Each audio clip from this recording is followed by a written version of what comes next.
Ini dia 3 rekomendasi kamera yang mungkin kalian butuhkan di saat kalian baru mulai videografi.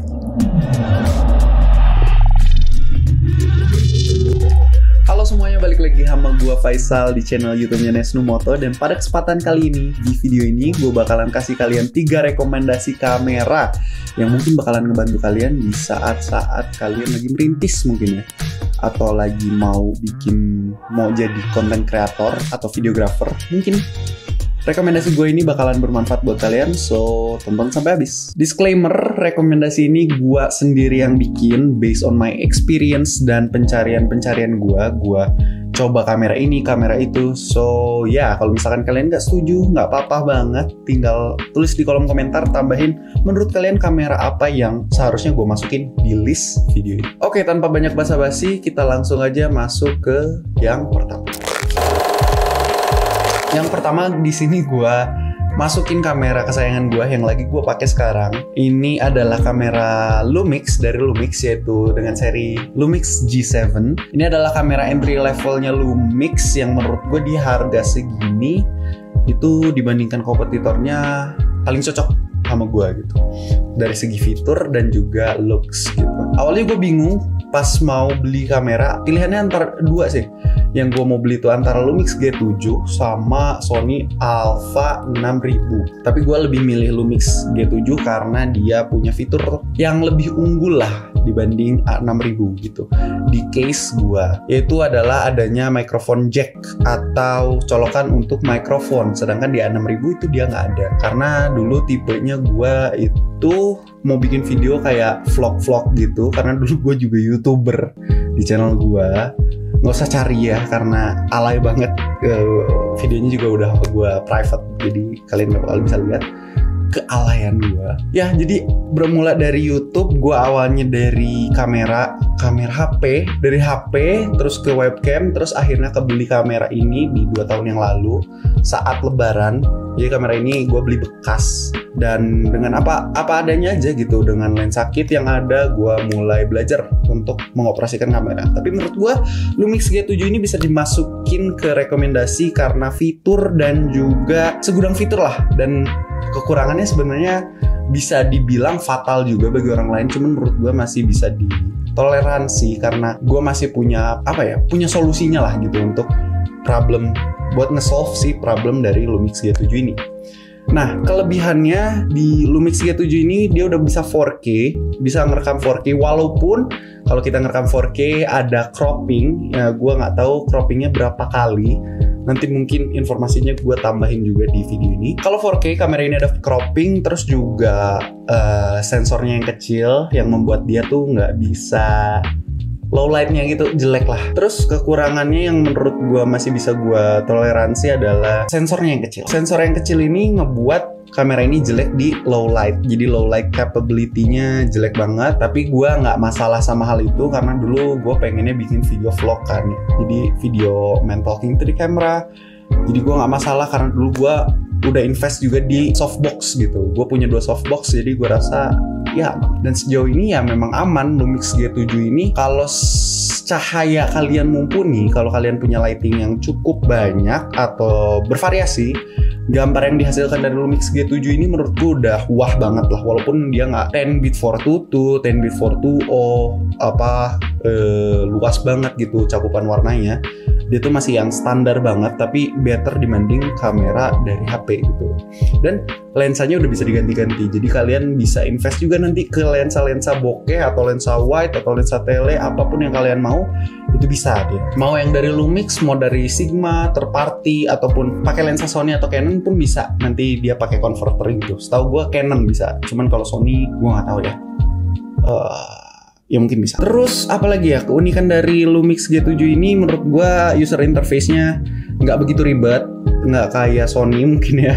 Lumix ini masih bisa dipelajari dengan baik lah untuk ini tuh. Dan gue nyaranin buat kalian belajar, kalau misalkan kalian beli kamera Lumix G7 ini, kalian belajar untuk mengoperasikannya dengan mode manual. Mikrofonnya kena, sorry.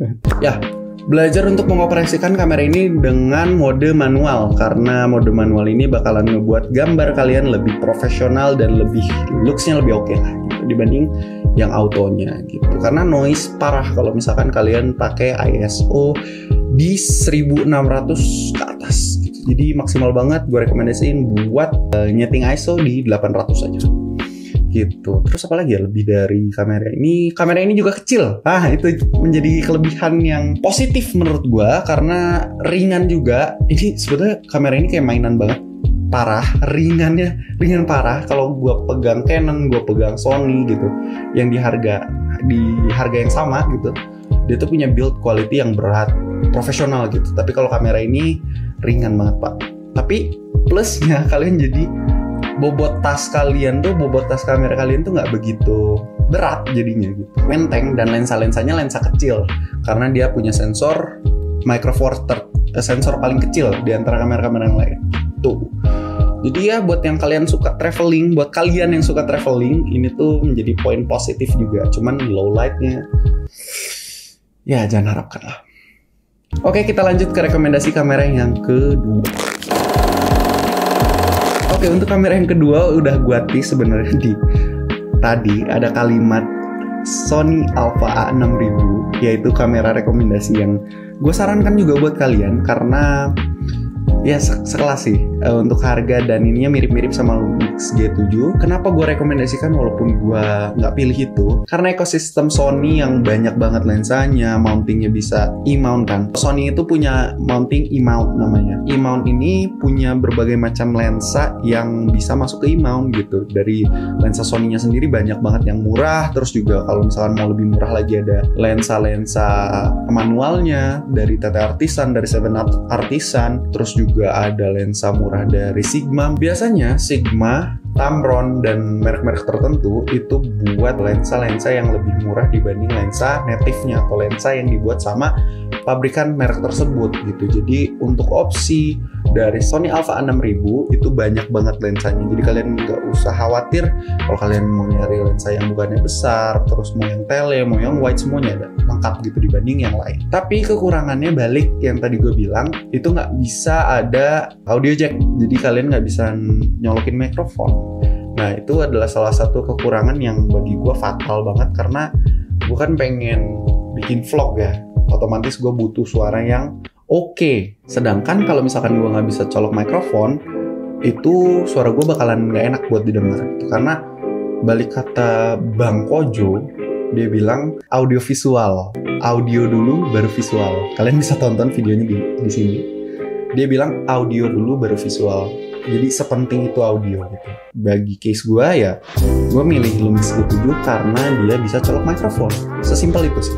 Dia menang di situ. Nah, tapi di A6000 ini dia lebih bagus di low light capability-nya.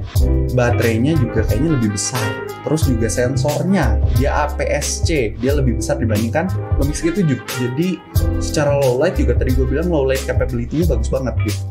Jadi buat kalian yang bikin film-film atau bikin film pendek atau misalkan video-video yang gelap, itu lebih bagus dibanding Lumix G7.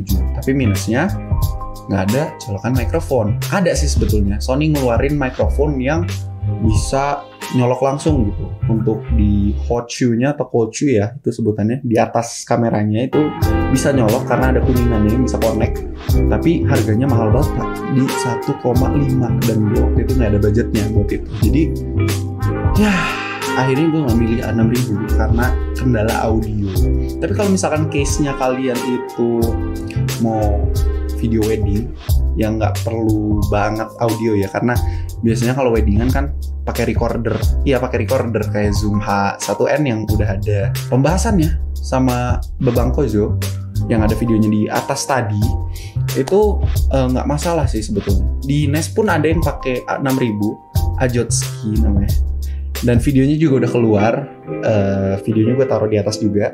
Itu kalian bisa nonton hasil-hasil footage-nya juga bagus-bagus gitu dari A6000 itu. Nah, gue agak nyeselnya di Lumix ini kalah dari segi gambarnya. Entah gue yang nggak bisa pakainya atau gimana, cuman dari segi gambar karakter emang lebih enak A6000 sih gitu dibandingkan Lumix G7. Ya itu untuk rekomendasi kamera yang kedua. Kita lanjut ke rekomendasi kamera yang ketiga. Oke, nggak beda jauh dari poin yang kedua atau dari kamera yang kedua. Ini masih di Sony juga. Itu adalah Sony A5100. Ini dari segi, oh iya, gue lupa kasih harganya ya tadi. Kalau untuk Lumix G7 ini waktu itu gue beli bekasnya di 5,5an lah kalau nggak salah ya, gue lupa.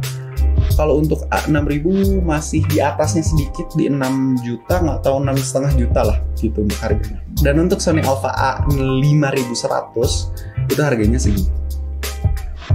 Gue gini-gini soalnya nggak hafal harga. Oke, untuk harga Sony Alpha A5100 itu jauh banget di bawah A6000 karena memang beda serinya. Di Alpha A5100 yaitu seri yang 5, sedangkan 6000 itu di yang 6, 5, 6, 7 gitu, 7 lebih atasnya lagi. Untuk yang Sony Alpha A5100 ini kenapa gua masukin rekomendasi? Karena dia sensornya udah APS-C. Dari segi low light capability juga mirip-mirip sama Sony Alpha A6000, tapi harganya lebih murah dan bodinya yang lebih kecil, dan juga dia bisa ganti-ganti lensanya. Kebetulan gue pernah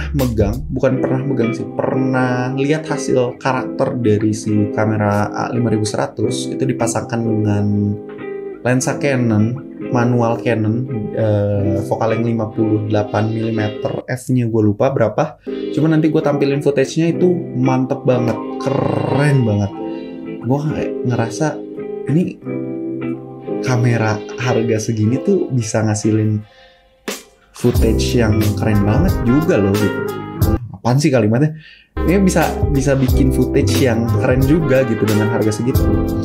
Dan fiturnya juga nggak kalah, dia dengan harga segitu udah ngebawa Full HD dengan 60 fps dan juga,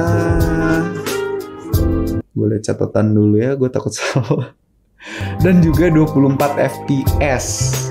Jadi wah banget sih. Itu emang di sana di Sony Alpha A5100 itu nggak banyak opsi perekaman, cuman menurut gua dengan Full HD 60 fps dan 24 fps itu udah cukup banget buat kalian yang pengen belajar bikin film pendek gitu. Jadi ya untuk belajar nggak usah yang mahal-mahal, cukup di A5100.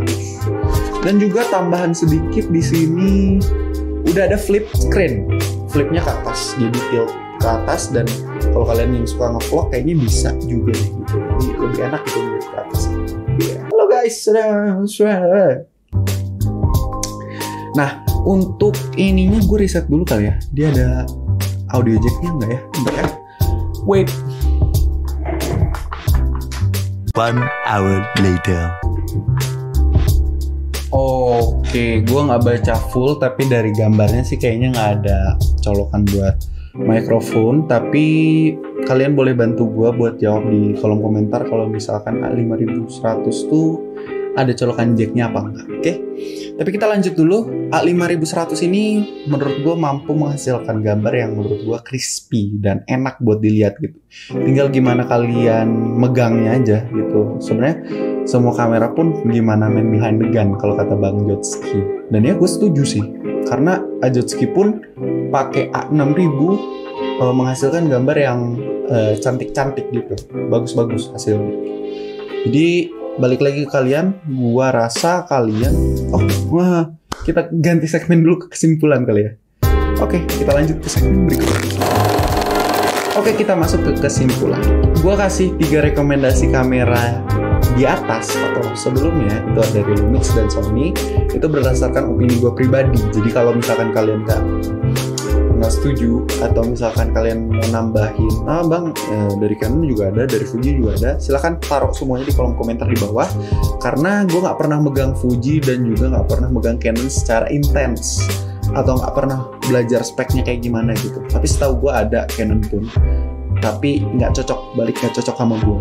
Dan ya, 1 Lumix dan 2 Sony ini gue rasa cocok banget buat kalian yang baru banget, atau bukan baru lah, pertengahan lagi jalanin content creation, atau misalkan lagi belajar bikin film dan lain-lain, bikin video.